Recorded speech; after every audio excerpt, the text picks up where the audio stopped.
question to ask about the word woke might be, why in such a short time has it gone from a rallying cry to a pejorative?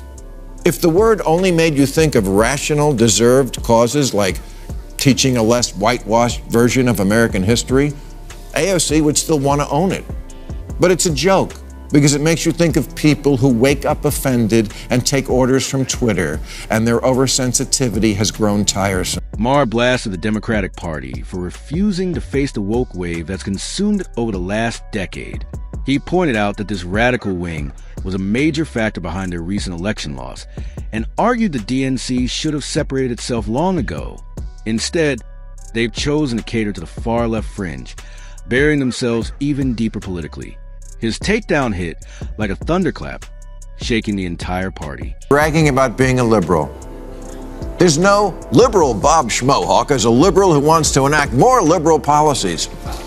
Democrats might want to think about what that means, because the implication is you're embarrassed by what liberalism has become, that the term is now irredeemably coupled with woke nonsense, which is a shame, because despite their nonsense, it's still generally a better product.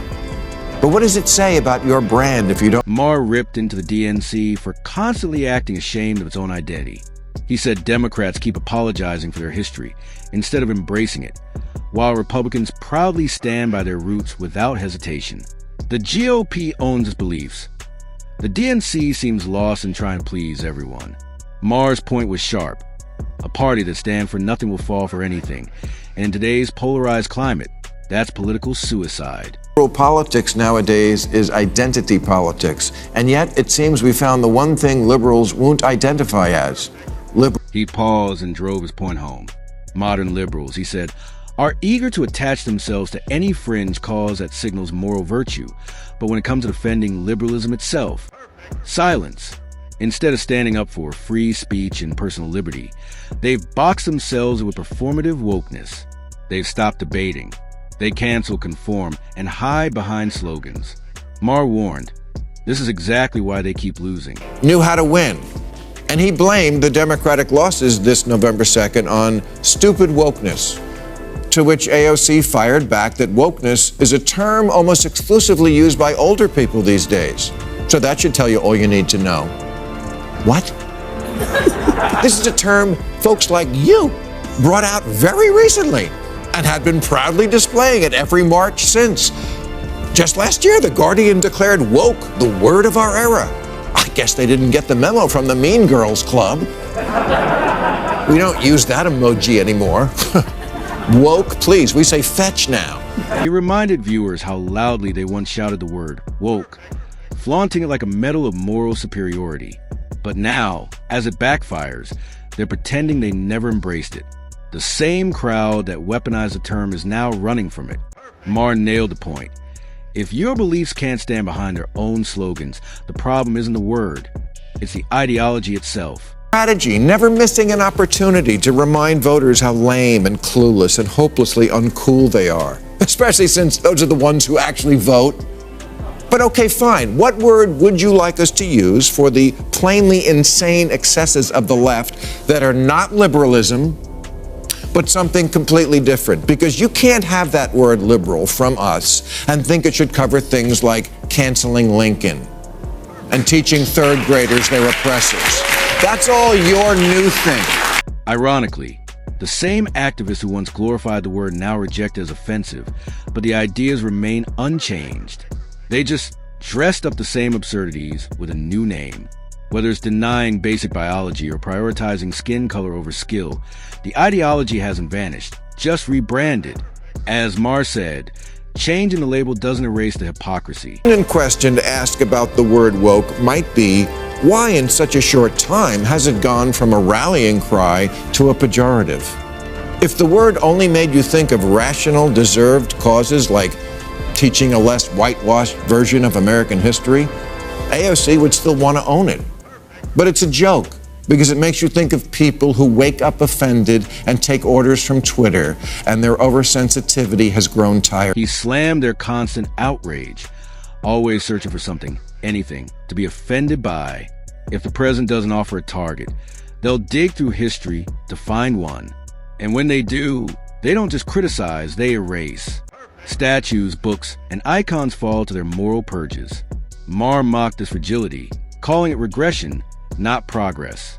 A party this delicate is crumbling from within. AOC on this show. There's so much to admire there. I was one of her first supporters for the Green New Deal idea. But that will probably never happen because Democrats don't go anywhere these days where they're not pre-adored. And that's my last bit of advice to them. Go where the amen corner isn't. Do Fox News. Be brave. Come here. Go everywhere. Winning is about expanding. He doubted someone like AOC would ever sit down for a tough, honest interview. She prefers soft questions in safe spaces where no real pushback exists. Maher pointed out how the DNC lives in its echo chamber, terrified of open debate. A movement afraid to defend its own ideas isn't confident. It's weak. And weakness, he warned, is political death. A year from now, we'll be licking their wounds and asking themselves how they could have lost the midterms so badly. Must instead ask themselves that question now. Now. You know, now. Like, while there's still time to do something about it. Despite all their talking points, Democrats still can't convince voters they can handle real issues. Meanwhile, Trump dominates the national conversation. Border, economy, security. People may not love his personality, but they trust his grit.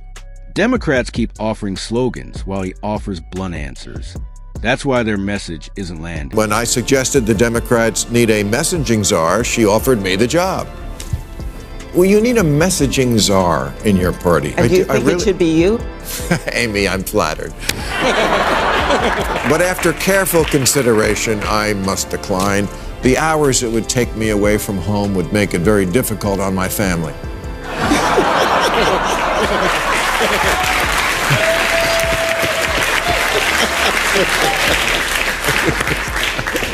But I will tonight once again break out my coach hat and try to point the Democrats in the right. Maher said it outright.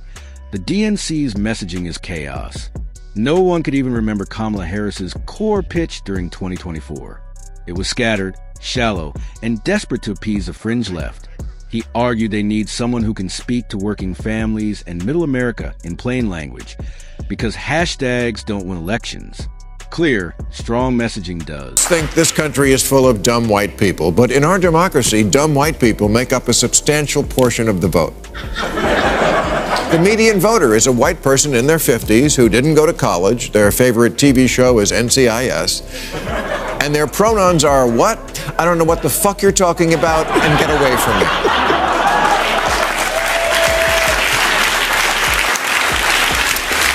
In 2008, Republicans only won 4 Virginia counties by more than 70%. This month, in the governor's election there, they did it in 45 counties.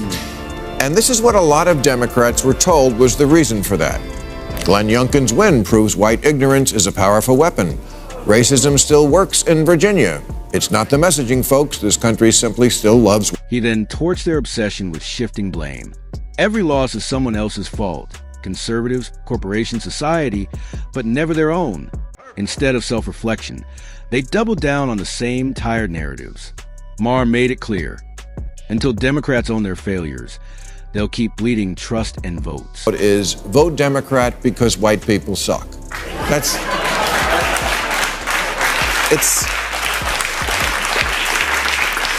It's like trying to get laid by saying, you're ugly, you want to dance?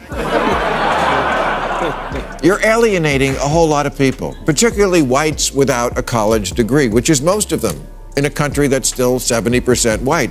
I'd say do the math, but math is a form of white supremacy. His critique wasn't just savage. It was necessary. Maher exposed cracks others ignored. Obsession with wokeness, lack of vision, and zero accountability. The DNC keeps chasing approval from the loudest minority instead of listening to everyday Americans. He didn't roast them to mock. He did it to show what real leadership looks like.